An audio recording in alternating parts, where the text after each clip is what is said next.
The Latke Who Couldn't Stop Screaming by Lemony Snicket. This story ends in someone's mouth, but it begins in a tiny village, more or less covered in snow. The snow had fallen during the long night, during which children had pressed their faces to the windows, looking for a glimpse of a man who they suspected of bringing them wonderful gifts. But instead, they heard a terrible noise from a certain cottage in the neighboring arrondissement, a word which here means place where something was being born.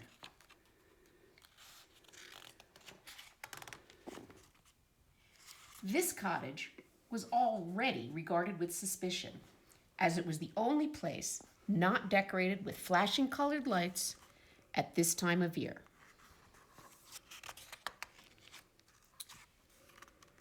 The thing that was being born was a latke, a word which here means potato pancake. Latkes are a traditional part of the celebration of Chanukah, a holiday commemorating a miraculous Jewish military victory. Nearly everything in this world is born screaming, and the latke was no exception.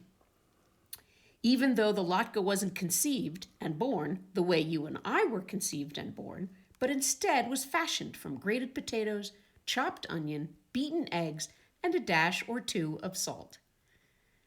Once these ingredients were properly mixed, the latke was slapped into a pan full of olive oil, heated to a very high temperature, and this is when it began to scream.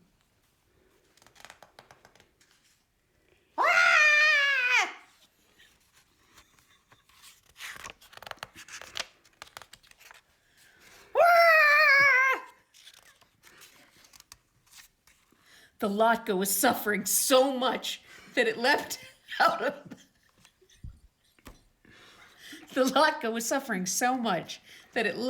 the hot pan and out the window of the cottage and began to run screaming down the boulevard.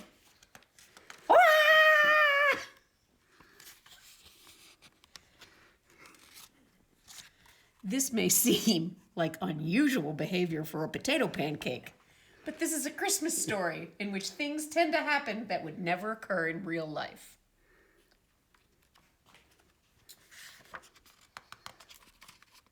Wait.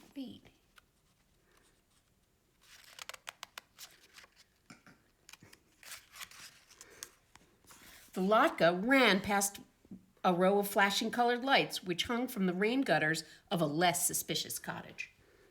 "What's all the ruckus?" said the lights in unison.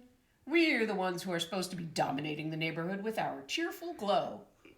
"I was just thrown into a pan of boiling oil," the latke cried in reply. "Can you believe it?" "Yes," said the flashing colored lights, "but we can't imagine why." "Because I'm a latke," said the latke. "The olive oil reminds us of the oil used to rededicate the temple following the defeat of Antiochus at the hands of the Maccabees. The oil was only supposed to last for 1 night, but there was a miracle and it lasted for 8. Plus, frying makes my skin crispy and brown." "So you're basically hash browns," said the flashing colored lights. "Maybe you can be served alongside a Christmas ham." "I am not hash browns," cried the latke. "I'm something completely different."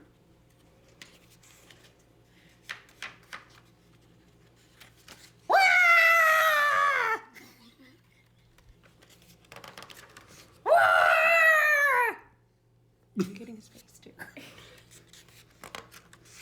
The latke rounded the corner and found itself face to face with a candy cane, which wrinkled its red and white nose at the latke in distaste. "I'm trying to sprinkle the night air with my peppermint scent," the candy cane said. "Your mouth-watering smell, not to mention all that yelping, is spoiling the effect." "My mouth-watering smell is part of the cozy feeling of Chanukah," the latke replied. "It reminds us that things are better now than they were in 175 BCE, when my people were not allowed to practice their religion. In order to study the Torah, they had to hide out in caves, and when they heard Greek soldiers approach, they pretended they were gambling with a small spinning top called a dreidel." "Sort of like Joseph and Mary hiding out in the manger, said the candy cane. Someone should write a Christmas carol about you. I'm not part of Christmas, cried the Latke. It's a totally different thing. Wah!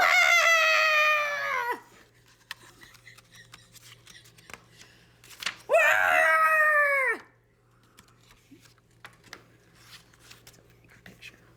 The screams of the Latke grew quieter and quieter as the pancake ran out of the village into the surrounding forest.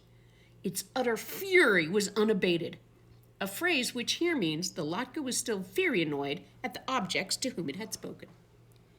But it was quite tired, and so it decided to rest for a few minutes beneath the branches of a little pine tree. The pine tree was napping, but woke up at the sound of an object plopping down at its feet.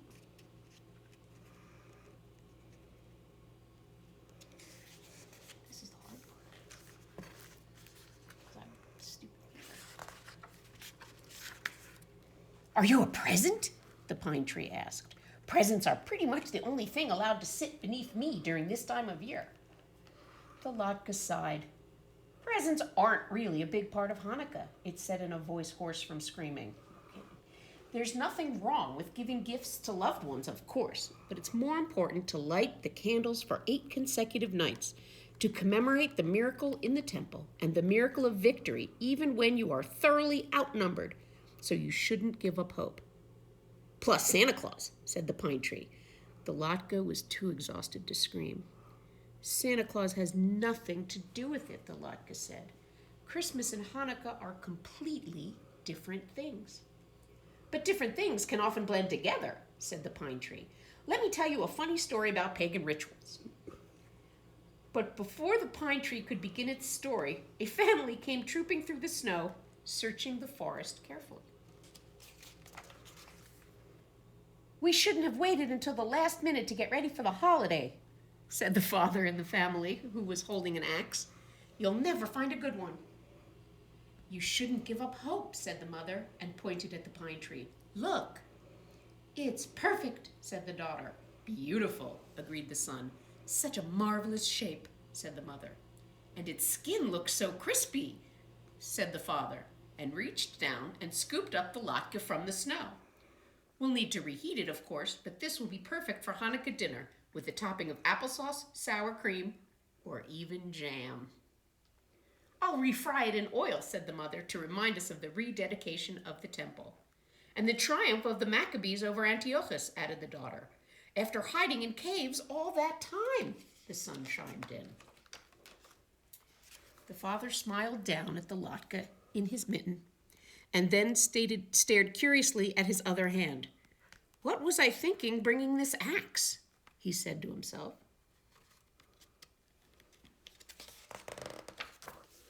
The family strolled back to the village, walking past all the cottages with flashing colored lights and smiling politely at the candy canes until they reached their own home.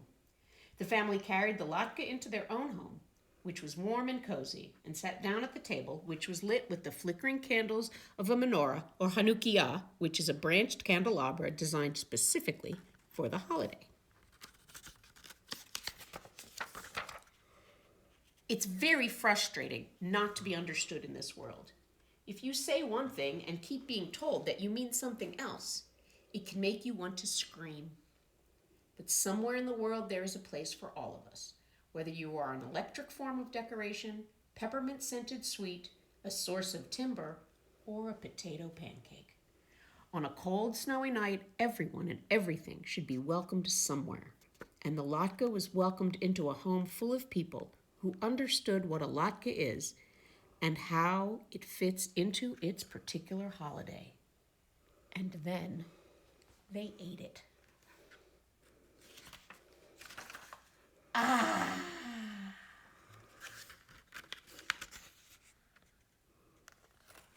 The end. Happy Hanukkah!